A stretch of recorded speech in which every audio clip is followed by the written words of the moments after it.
Fala Santé! Sejam bem-vindos ao terceiro episódio do podcast Fala Santé, onde a equipe da Santé, Desenvolvimento do Ser, se reúne para dividir e compartilhar a experiência com vocês. Esse é o terceiro episódio. No último, nós falamos sobre a amamentação, os desafios e os cuidados para uma interação saudável, para uma amamentação legal. E hoje, devido ao número de perguntas que tivemos nas nossas redes sociais, voltamos para responder para vocês o que vocês perguntaram. Hoje estou novamente com a minha parceira Viviane Degan. Vou falar aqui, ela é fonoaudióloga da clínica, especializada em motricidade orofacial, com 37 anos de experiência, diretora administrativa da Abramo, Associação Brasileira de Motricidade Orofacial, pesquisadora, mestre e doutora em odontologia e com um currículo que vale a pena a gente conhecer, né? Fora os livros que ela tem, viu? Depois eu conto. E artigos e tudo mais. Fernanda Borges, nutricionista materna infantil da Clínica Santé, formada há 10 anos, mestre em metabolismo, especialista em atendimento infantil e amamentação pela Unicamp, atualmente finalizando o curso de terapeuta alimentar para atuar com as dificuldades de seletividade alimentar.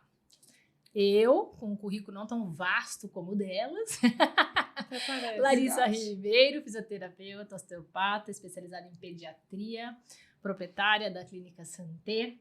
Eu tenho umas sócias, né? Acabou de adquirir. Terapeuta manual. Atualmente, eu preciso ler o meu currículo, porque ele não é.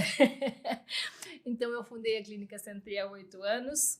E como a gente vem compartilhando com o propósito de facilitar o desenvolvimento do ser humano.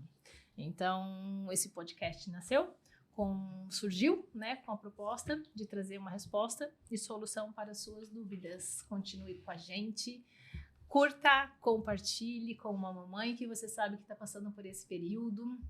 Siga nosso canal lá no YouTube e vem com a gente, porque hoje tem muitas perguntas e respostas de amamentação. Vamos ver o que essas bonitas vão dizer para nós, hein?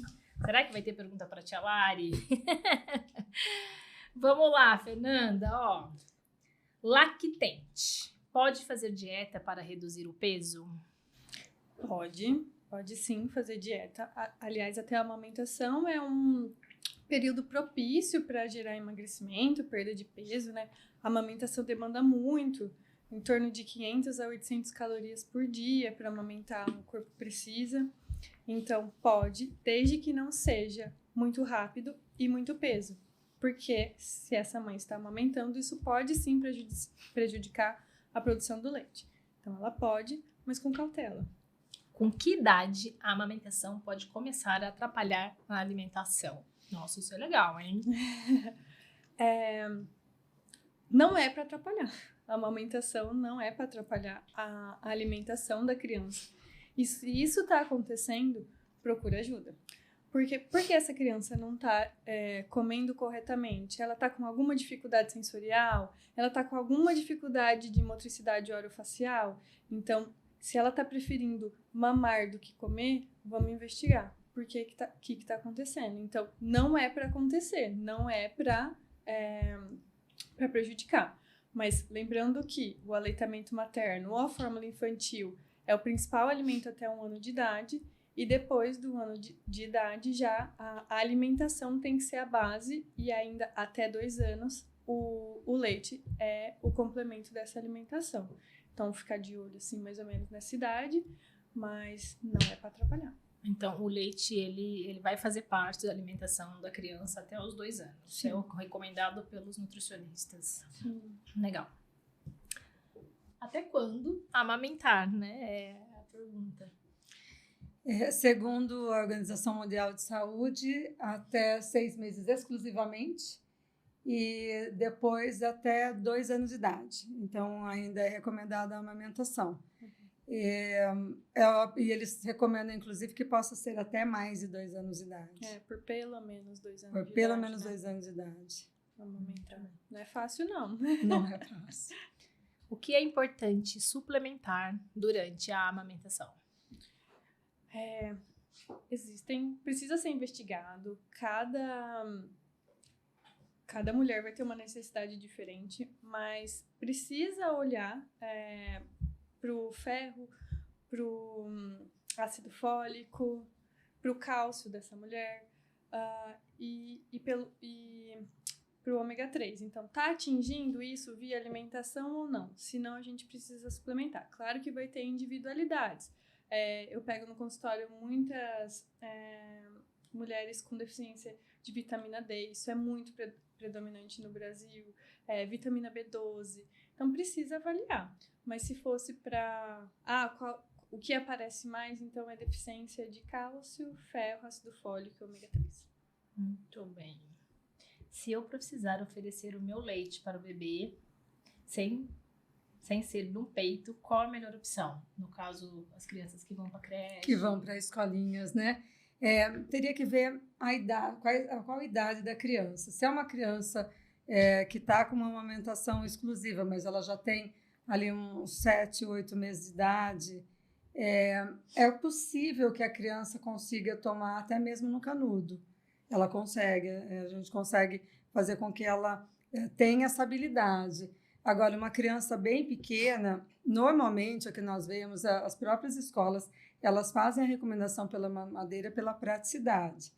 Mas aí teria que pensar, né, numa mamadeira que fosse mais adequada e deixar realmente exclusivamente só para o momento da escola, né, da creche, por conta dela não ficar com essa confusão de fluxo que nós já conversamos lá no outro episódio. Legal. Se eu precisar oferecer... Não, desculpa. O tipo de parto, normal ou cesárea, interfere na amamentação? Fernanda já falou um pouquinho sobre isso. Quando se tem um preparo de um parto normal, no desenvolvimento do parto normal, o seu corpo vai se adaptando. Então, você tem toda modificação hormonal que vai fazer com que a amamentação, o aleitamento, né, a descida do leite, ela seja talvez até um pouco mais rápida. Mas mesmo no parto cesárea, nada impede, porque a própria sucção, ela já estimula. Então, frente à necessidade de uma cesárea, a amamentação vai ocorrer da mesma forma. O que a mãe consome pode influenciar no bebê a ter cólica? O que ela não deve comer? Nossa, essa pergunta é polêmica, é do dia a dia do consultório, é dúvida minha, né? Porque, assim, eu acho que é sempre bom ressaltar isso, porque as mães têm muita dúvida e essa é uma pergunta muito comum. Cientificamente falando, já foi estudado e não existe comprovação de que algum alimento, de fato, cause cólica. Mas eu acho que a gente tem que olhar para a individualidade. Sim. Acho que cada mãe é único, cada bebê é único. Então, eu sempre falo, tenta retirar por uns dias da alimentação, vê se isso melhora. Se sim, muito provavelmente. Pode interferir, sim. Se não, vamos voltar a comer, vamos ver como reage. Pode ser transitório, pode ser que no começo a minha criança, se eu tomo leite, ela fica pior. E por um período, e depois a gente tentar introduzir aos poucos, isso também pode ser feito. Porque o que eu vejo muito também em consultório é uma mãe que começa a tirar tudo da alimentação e tem uma demanda energética muito alta. A mãe tem que estar muito bem nutrida, porque senão aquele leite, ele vai ser perfeito para aquela criança, né? O nosso organismo é muito sábio, sabe que a prioridade de vida e de nutrição é do bebê. Então, começa a tirar de todas as reservas da mãe. E uma mãe tem que estar nutrida. Ela vai passar por um período de privação muito grande. Beber muita água. Beber muita água. Então, eu me perdi. Não ficar excluindo tudo que falam. É o feijão, é a cebola, é o leite. Daqui a pouco a mãe está vivendo do quê? É importante ressaltar que a cólica ela não é só uma condição de nutrição, né? Sim. Ela é uma condição de maturação do organismo daquele bebê que está se adaptando a um novo mundo. Então, o sistema digestivo do bebê ele passa por um processo de maturação. E enquanto isso acontece, muitas crianças podem ter a famosa disquesia, né? Que é aquela dificuldade, uma incoordenação em fazer a força para evacuar. Mas a cólica em si, ela tem uma característica para ser diagnóstico de cólica. Também é importante falar que existem bebês que vão chorar, as mães vão achar que é cólica, mas existem vários estudos para poder entender e compreender um pouquinho o choro do bebê, e ainda não tem nada muito inconclusivo, né? Porque nenhum bebê ainda contou para nós o que acontece, mas brincadeiras à parte, porque existem mesmo estudos para entender que o bebê chora, e provavelmente por conta dessa maturidade, dessa adaptação ao novo meio ambiente, e a cólica não tem só uma relação nutricional, e sim de maturação do sistema digestivo, que começa na boca e termina no ânus, na hora da evacuação. E tem a regrinha, né, para ser considerado cólica, que são 3 horas por dia, por 3 dias na semana, por pelo menos 3 semanas. 3 semanas. Se isso acontecer, pode ser considerado cólica. E o que não pode comer na gestação, eu acho que o único alimento, que não é um alimento, é bebida alcoólica. Sim. Que é o que não pode. E que ainda se sabe que existe um tempo, isso é verdade, de metabolização. Então, tem a quantidade certa, mas isso é assunto para... E outra coisa importante, né, já que o bate-papo do consultório, experiências do dia a dia, é importante vocês se informarem, às vezes, um pouco, né? Eu, como leiga em nutrição, eu tenho dificuldade, às vezes, de ler um rótulo e entender tudo que tem naquele alimento, né? Mas, esses dias, uma mãe falou que indicaram para aumentar o leite água inglesa, né? E eu não sei nem o que é água inglesa, mas, no fim das contas, ela soube que a tal da água inglesa tem um teor alcoólico enorme, de 15%, ou seja, ela tomou pinga, praticamente, para aumentar o leite, e daí o bebê teve problemas, cólicas. Então, é importante ressaltar com as dicas, né, de pessoas com boas intenções, né, mas procure um nutricionista na dúvida, por favor, porque pode, às vezes, né, Quantas pessoas não tomaram a famosa cerveja preta? Cerveja preta. Minha mãe. Come canjica, né? Eu gosto das dicas da avó, né? Sim. Como dos outros. Mas a gente tem que cuidar para não entrar nos mitos, né? E não se embananar nisso, se perder. Teve um estudo avaliando, né, os derivados do milho, e eles notaram que não era por causa do milho, mas quando a gente faz tipo uma canjica ou uma pamonha, é altamente calórico, então dá energia para aquela mãe, ela produz muito leite. Então é de uma forma indireta. Sim.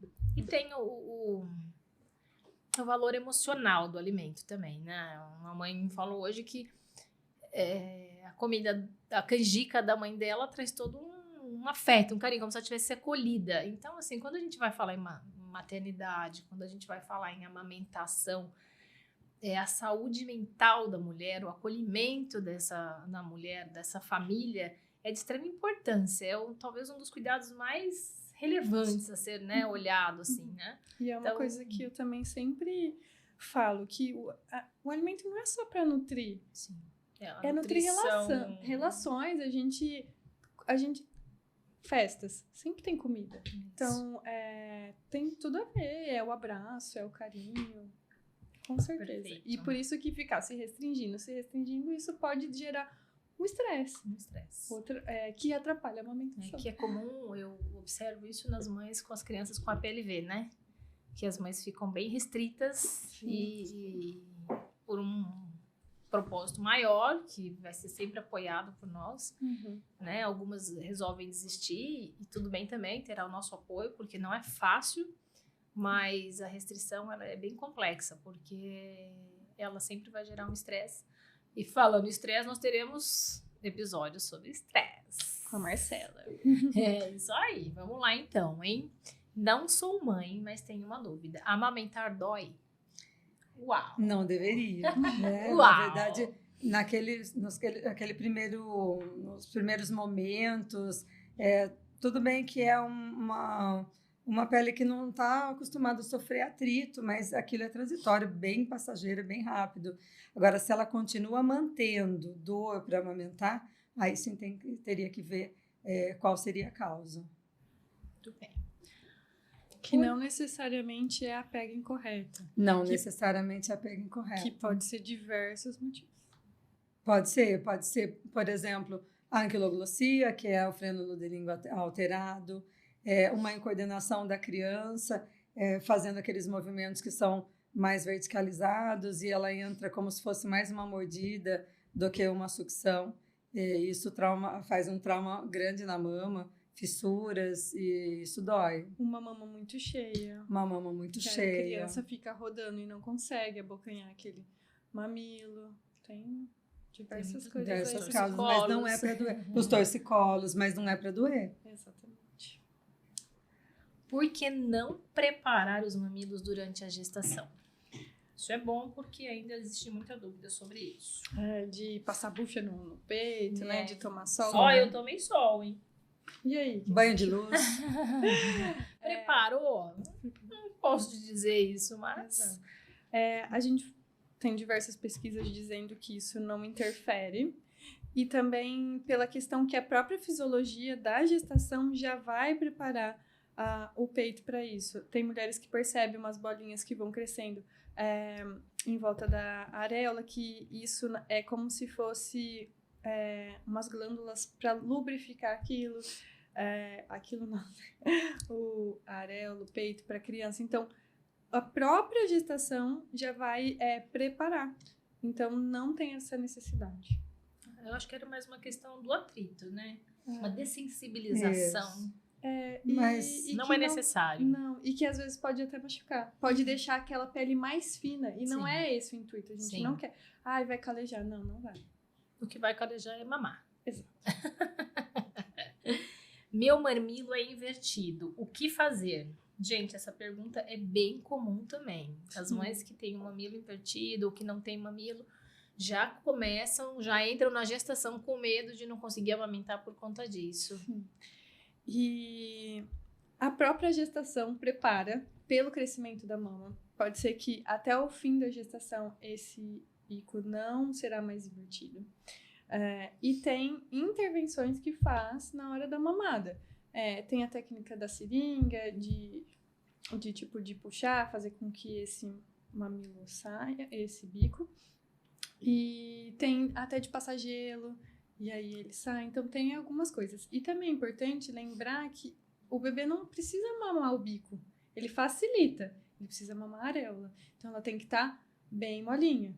Que a gente já falou bastante sobre isso. Então, esse é o mais importante. E fica calmo, que vai dar certo. É super possível uma mãe com bico invertido pra amamentar. complementar isso, no episódio anterior a gente falou um pouquinho, né? Sobre isso. E nós, lá da Santé, nosso time aqui, tem um seminário extraordinário, Mundo do Bebê, do útero ao berço. Se você tiver mais dúvida a respeito disso, vem com a gente. Já vai ter nova data. E nós vamos falar bastante a respeito disso. A gente traz ainda mais conhecimento a respeito. A gente não fala só sobre a amamentação. Não, só sobre a amamentação. Esse é dos ouros do nosso seminário. Quantas vezes o bebê recém-nascido mama por dia? Quer responder?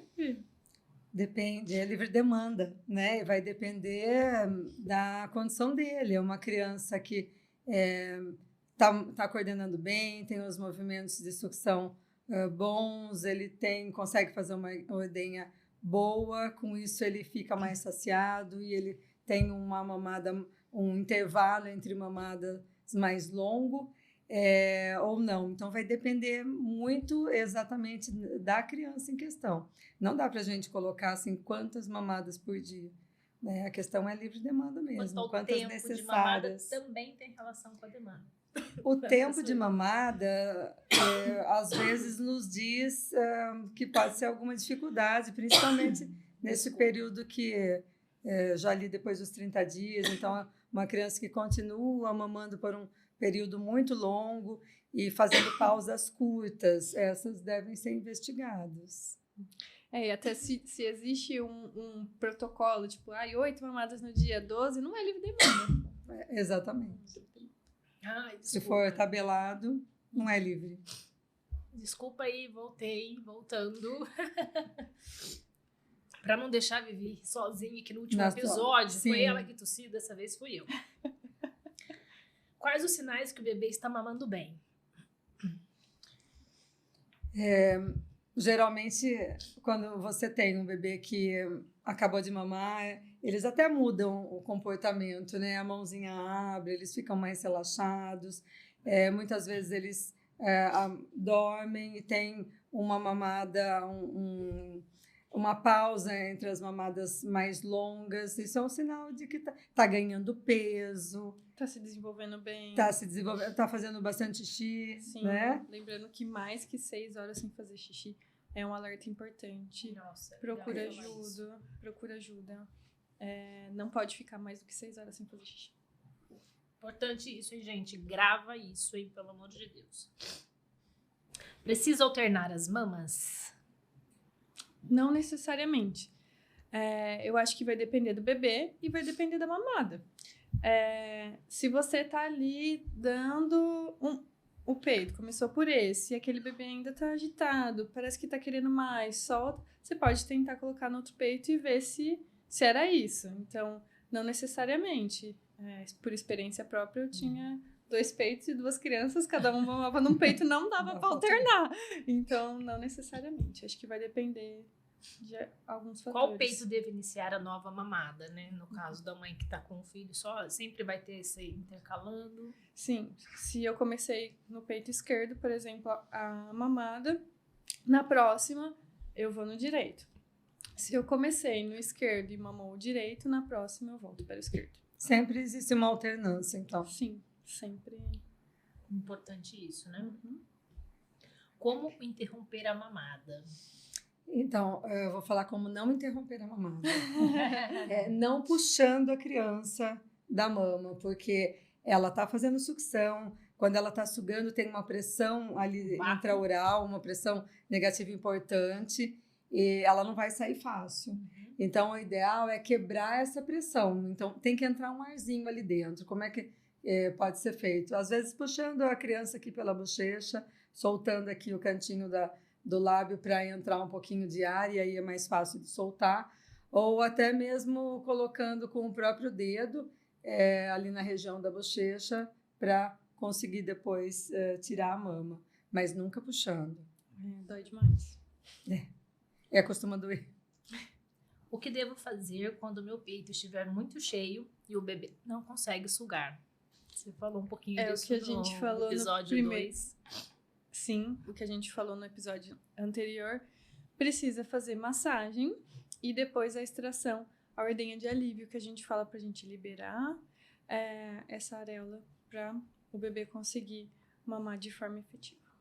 Então, é a massagem e a ordenha de alívio sempre nessa ordem. Primeiro a massagem, que é como se tivesse tudo ali empedrado mesmo. Então, a gente vai dissolver essas bolas de leite e depois desprezar, porque aí vai estar livre o fluxo para aquele leite sair. E não vai perder o leite, né? Porque vai produzir mais e vai mais. Sim, e é só... é bem pouco, assim.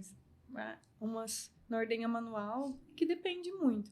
Mas uns 5 esguichos, assim, já é o suficiente. Porque a gente extrai muito, vai produzir muito mais. Então, uma mama que tá cheia vai ficar maior ainda. Então, não é essa a ideia. É bem pouquinho. Entendi. Posso usar conchas durante a amamentação? Explica o que é concha. A Vivi não sabia o que era concha. Deveria ter trazido uma concha. Não conheço a concha. Não. E existem vários modelos, tudo, e não é indicado, principalmente as mulheres usam, porque às vezes o peito fica vazando, e isso pode ser incômodo, principalmente quando for sair de casa. Então, a orientação é usar aqueles absorventes de seio e não a concha, porque a concha, aquele leite vai ficar parado e pode ser um local de proliferação de bactérias e pode dar diversas candidíase, várias complicações na amamentação. Fora que até a compressão daquela concha com o sutiã pressiona o mamilo, pode machucar, pode gerar obstrução de ducto, várias outras. Então, não é indicado usar. Então, vai sair, coloca o absorvente, chega em casa e não põe nada. É importante deixar esse peito respirar, esse peito livre. Então, não. Muito bem. Vivi, você acha que a dificuldade da amamentação pode se resolver sozinha, sem intervenção? Então, naquele bebezinho que acabou de nascer, que tá indo tudo bem, tá ganhando peso, tá com uma mamada um pouquinho mais longa, pode ser um período ali de aprendizado dele. Mas se realmente for uma incoordenação da sucção com a deglutição ou dos movimentos ali que ele faz na ordenha, ou se for uma anquiloglossia, né, que é a alteração do frênulo lingual, aí essas questões, muitas vezes, elas se resolvem com intervenção. Em geral, podemos com... dizer que que a gente fala de disfunção, né, muitas vezes faz parte do aprendizado, mas sempre que intervir, isso facilita muito. Né? Facilita muito, porque não precisa ficar esperando, né? Às vezes você fica esperando o resultado que não está acontecendo. A perda de tempo, a perda de peso. Perda de peso. Muitas vezes perda da amamentação em si. E Vivi, uma coisa que você sempre fala também muito, que quando o bebê é muito pequeno, eles aprendem muito rápido. Eles aprendem muito rápido. Às vezes até eu fico muito impressionada como eles aprendem rápido. Às vezes você faz um ajuste e está tudo bem. Mas tem, por exemplo, no caso da prematuridade, ele vai precisar, às vezes, de um estímulo maior. Então, um bebê que está com um reflexo um pouquinho mais lento, né, mais imaturo, um reflexo de busca que quase não aparece, ele tem que ser estimulado. Então, e nesses casos, às vezes, a mãe até, numa amamentação com a mamadeira, ela tem dificuldade. Então, é importante ver, realmente. E sabe, só um plus que eu acho muito sensacional. Tipo, a Vivi começa lá, a gente atua junto, começa a fazer uma intervenção lá. Aí eu falo, imagina, não tá acontecendo nada. E a mãe assim, nossa, mudou! Daí eu falo, gente, parece que a Vivi tá fazendo uma massagem na criança. Tipo, você no dedinho, assim, e é muito mágico. É muito lindo. Porque você organiza para ela aquilo que ela não está conseguindo organizar. Sim. Então, às vezes, uma musculatura que está muito rígida, muito tensa, ela não consegue nem abrir muito a boca. Então, ela não tem abertura de boca e aí ela entra com uma pega errada. Mas a questão não é a mama da mãe. Essa pega errada porque ela não tem abertura. E aí tem que trabalhar toda a musculatura, intervir mesmo na musculatura no sentido de relaxar muitas vezes para ela conseguir uma amplitude. A mesma coisa acontece no lábio. Às vezes o bebê mama com aquela boquinha mais para dentro, né? A gente não tem aquela eversão do lábio, aquele lábiozinho que fica, como as mães falam, boquinha de peixe, né?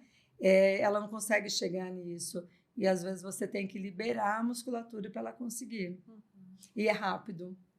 Quando o bebê quando tá tudo bem, são pequenos ajustes, é muito rápido. E até da pergunta lá que a gente sempre fala, eu acho bom também ressaltar que ele mama, né? Não, mas ele tá mamando. E aí que você sempre pergunta, tá, mas mama como? Mama como, né? A questão, assim, dessa velocidade do aprendizado também, eu costumo dizer é muito rápido, mas eu comparo sempre com uma criança que vem mais para frente para a intervenção. Uma criança que, às vezes, ela teve um histórico, né, de uma amamentação com dificuldade, mas ela vem porque ela está com uma dificuldade na transição alimentar. Ou uma criança que está com histórico de muito engasgo. Ou uma criança que está com trocas na fala. Então, lembrar que tudo isso é uma sequência, né? Como a gente falou no outro episódio, a natureza é maravilhosa e ela vai preparando os estágios seguintes. E se ela ficou lá atrás com uma dificuldade, então... Vai repercutir, e aí o tempo de tratamento normalmente é maior. Então, por isso que eu falo assim, o bebê é muito rápido, eles ganham com muito mais facilidade, porque a programação motora não está toda instalada ali ainda, né? Então, você está com uma HD novinha ali, então você consegue organizar de uma forma melhor para ele. A gente faz a intervenção e tem a resposta, né? A resposta vem. E é o que você fala, tipo, vai mamar, mas vai ter as adaptações. Sim. E aí pode ser, uma criança teve adaptação para amamentar, teve adaptação para comer, teve adaptação para falar, né? Então, pode acontecer, mas com adaptações que pode... Ela vai mudando de fase, mas ela sempre vai carregando a necessidade de uma adaptação. Sim. Meu bebê faz intervalos curtos entre as mamadas. Acho que cabe, como uma pergunta anterior aí, né? Investigar. Por quê? Será que ele tá cansando muito? Está entrando em fadiga? Aquele lábiozinho que está mamando e começa a fazer um movimentozinho mostrando para a gente que pode ser uma fadiga muscular. ele está dormindo entre ali na mamada porque ele chega a uma exaustão, está sendo uma mamada efetiva, ele está ganhando peso. Então, essas questões têm que ser vistas. Sempre. Como aumentar a produção de leite? Acho que a gente já falou um pouquinho também no episódio anterior. A produção do leite, ela vai ser aumentada conforme sucção. O bebê tem que sugar. Então, quanto maior o estímulo de sucção, de extração, isso que vai fazer aumentar. Tem estratégias? Tem. Por exemplo, o bebê tá mamando, a mãe vai voltar a trabalhar, precisa fazer um estoque. Então, o bebê pode mamar num peito e colocar a bomba no outro. Então, essa dupla sucção faz aumentar bastante. São algumas estratégias assim que dá para fazer. Então, põe essa criança para sugar. Bem, né? Para sugar bem. Exatamente. Confusão de bico e fluxo existe mesmo? Até quando isso pode acontecer? Existe. E ela acontece sempre que você vai oferecer os dois para ela. Por exemplo, um aleitamento natural e junto com um bico artificial. A forma que ele mama é diferente. Então, ele tem que se adaptar ali na mama. Ele faz um tipo de movimento na mamadeira, ele faz outro. Às vezes, você tem até um orifício mais aumentado e que faça que um fluxo seja maior e é muito diferente do fluxo da mama. Então, se você fizer oferecer os dois ao mesmo tempo, com muita frequência, é possível que a criança faça essa confusão. E ela vai optar sempre pelo mais fácil, que no caso vai ser o menos esforço, vai ser a mamadeira, né? Então, quem quer levar uma amamentação por um tempo maior, seria interessante evitar mesmo os bicos artificiais. E eu escuto muito. Desmamou sozinho. E às vezes muito novinho. Será que foi um desmame? Aí eu sempre pergunto, uma mamadeira? Aí eu fico quieta, porque pra mim parece muito mais uma preferência da mamadeira do que, tipo, eu não quero mais o peito. Tipo, é um desmame pelo uso pelo facilitador, na verdade. Exatamente, ali, né? E essas facilitações, elas acabam interferindo bastante, eles preferem mesmo, e acabam rejeitando. Então, eu às vezes ouço a mãe falar, mas ele não quis mais o peito, né? Então, coloca no peito e ele começa a fazer assim com a cabecinha, e ele não pega a mama. Então, o ideal é a gente realmente não oferecer, deixar... Sempre tem um caso individual de cada um, né? Cada história, o que está envolvido naquela história, né? A gente sempre está falando aqui de uma forma muito generalizada, mas é importante que vocês entendam que a importância de buscar ajuda muito mais nesse sentido, né? No sentido para a gente poder olhar para a tua história, para a sua individualidade, para a sua necessidade, para daí sim a gente poder falar, né, e realmente dar uma opinião. Então aqui tem várias perguntas, né, dos nossos seguidores, das pessoas que nos acompanham, mas... Tem mais uma questão, né, Lari, que quando a gente faz, por exemplo, se ele vai seguir com um aleitamento até 2 anos de idade, com a amamentação até os 2 anos, então qual a necessidade de se colocar uma mamadeira ali? Então, normalmente, eles, do ponto de vista nutricional, oferecer leite até 2 anos. Então, ele está na mama ainda até 2 anos. E aí é uma fase que já entra muito alimento. A criança de 2 anos come como, né, Fernanda? Igual a família. Né? Então, ele já tem uma alimentação. Então, o ideal é ele sair do peito e ir para o copo, né? E não necessariamente o leite, né? Porque ele tem ali uma oferta enorme de alimentos, tem uma boquinha que funciona, tem dentinhos ali com 2 anos que são capazes de triturar, uma coordenação boa com a deglutição. Então, não deveria, no mundo ideal, seria interessante sair do peito e ir para o copo. Sim. Muito bem. O que fazer com as fissuras, Fê? O que fazer? Tem... se for uma fissura mais branda, o próprio leite materno vai resolver. Mas se for uma fissura mais difícil ou mais profunda, a gente tem laser. É uma opção. As mães se beneficiam muito com laser, né? Acho que hoje é o que tem de melhor. O laser, acho que ele veio para ficar em várias pontas ali, em vários tratamentos. E no caso dos tratamentos das fissuras de mama, ele auxilia demais. Elas relatam muito, né, que a dor diminui, o processo cicatricial ele é acelerado. E é instantâneo, né? O alívio é instantâneo. E elas falam, nossa, já parou de doer, né? E sempre lembrar que se tem fissura, olhar para a causa e procurar ajuda. Porque se ele está fissurando e eu fizer só o laser, mas ele continuar mamando de uma maneira diferente, ele vai continuar fazendo trauma. Sim. Então, ele é importante porque alivia a dor, mas ele não ele é um recurso, mas ele não é um tratamento, né, para o bebê. Então, realmente precisaria olhar. Posso fazer atividade física amamentando?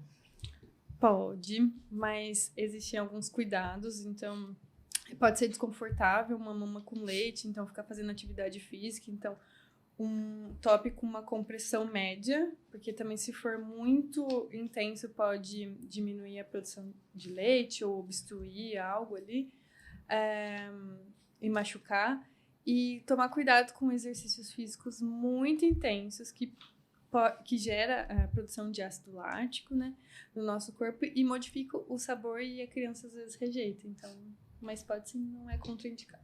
Pensando que a mãe, quanto mais descansada e nutrida, melhor é para produção e tudo mais, né? Sim. Quando a mãe engravida novamente, pode continuar a amamentar? Pode. Esse é um mito bem grande de, engravidei, preciso interromper porque fulano falou que o risco de aborto é aumentado e não, já foi comprovado que não. Pode continuar sim. Pelos hormônios pode também alterar gosto e tem crianças que de fato não querem mais mamar, mas não é contraindicado. Pode continuar. Chupeta atrapalha? Atrapalha. Tudo que for artificial atrapalha. Na verdade, principalmente nos pequenininhos, que nós até chegamos a falar isso no outro episódio, né? Que fica a chupeta alojada na boca, ele acaba, às vezes, até adormecendo mais tempo. Tem essa questão de ganho de peso, então os muito pequenininhos têm que realmente evitar. E ela sempre vai atrapalhar, na verdade, do ponto de vista, se nós formos pensar em termos de crescimento craniofacial, de fala, de função de mastigação, de deglutição, da própria sucção, ela promove uma língua mais baixa, é uma interferência ali. Quanto mais tempo ela ficar dentro da boca, mais potencial ela tem para causar alteração em arcada dentária, em dente. Eu sempre explico para as mães, não é o dente, ela fala assim, o dentinho está torto por causa da chupeta. Eu falo, não é o dente, é o osso, né? Porque ela vai fazendo uma deformidade na maxila. Ela se adapta àquela forma, a criança está crescendo e tem, é como se ela estivesse se moldando ali dentro da boca da criança. Então, realmente, ela atrapalha. Mas a gente sabe que ela acalma, né? Então, existem algumas maneiras de usar a chupeta de uma maneira mais correta. Por exemplo, não deixar a chupeta na boquinha da criança direto. Então, o bebê ali, inicialmente, nessa fase reflexa, alguns têm uma necessidade de sucção, né? Algumas mães falam, ele vai sugando tudo, suga a mão. Então, você até pode oferecer a chupeta, mas trazendo ela um pouquinho mais para trás, deixando ele fazer mais força, porque aí ele entra em exaustão, o reflexo diminui, e aí a mãe tira a chupeta e guarda. E se ela fizer dessa forma, a chupeta dificilmente ela entra como um hábito. O hábito ele se instala quando começar a utilizar para a resolução dos problemas da criança, né? Tá com fome, chupeta, tá cansado, chupeta, porque realmente ela calma por conta daquela associação que ela faz da sucção com bem-estar. Então, ela agrava aquilo, para ela aquilo é muito bom. E se ela é oferecida em outros momentos, ela vai entrar, ela pode se tornar um hábito. E quanto mais tarde, mais difícil de tirar. A última pergunta, acho que é para mim. Vamos à última Porque pergunta. A criança tem preferência pela mama? Tem bate-papo aí, né? Porque isso eu acho que tem sido uma das Uma das grandes causas hoje do nosso consultório, um dos maiores desafios que a gente vem enfrentando é nas crianças que têm uma preferência por uma mama. Então é importante dizer que não existe preferência do bebê. O bebê não vai nascer e ter uma preferência por uma mama. Ele tem uma dificuldade em mamar uma mama. É um torcicolo congênito, né? Porque o diagnóstico do torcicolo, nós vamos falar ainda sobre isso, daí a gente aprofunda, mas é importante só entender que existe algumas características básicas para o diagnóstico do torcicolo. E, em geral, o que a gente tem visto não são as crianças com torcicolo congênito, são com torcicolo posicional, né? Que eles vão adquirindo uma preferência por tensão. Então, eles estavam numa posição intrauterina, que não é aquela posição clássica, onde a criança já nasce toda inclinadinha e rodadinha, né? Porque o músculo que sai aqui do pescoço, aqui, chama esternocleidomastoideo, ele faz uma inclinação para o mesmo lado e rotação para o lado contrário. Então, aí que a gente vai começar a encontrar as dificuldades. Então, dependendo da posição intrauterina, essa criança já vai, apresentar alguma dificuldade na rotação.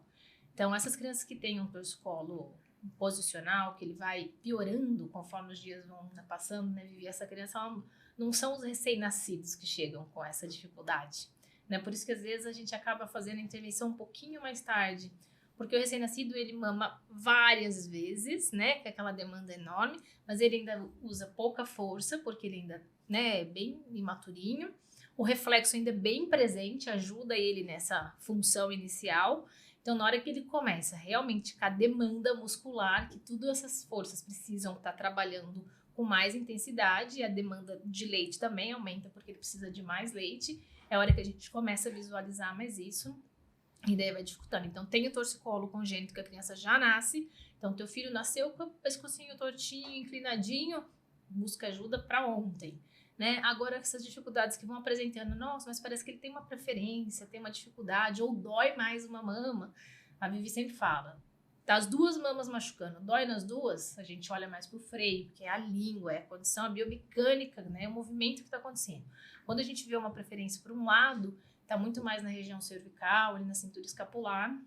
O freio também altera tudo isso, né? Então, isso acaba, uma relação anatômica, fisiológica acaba acontecendo.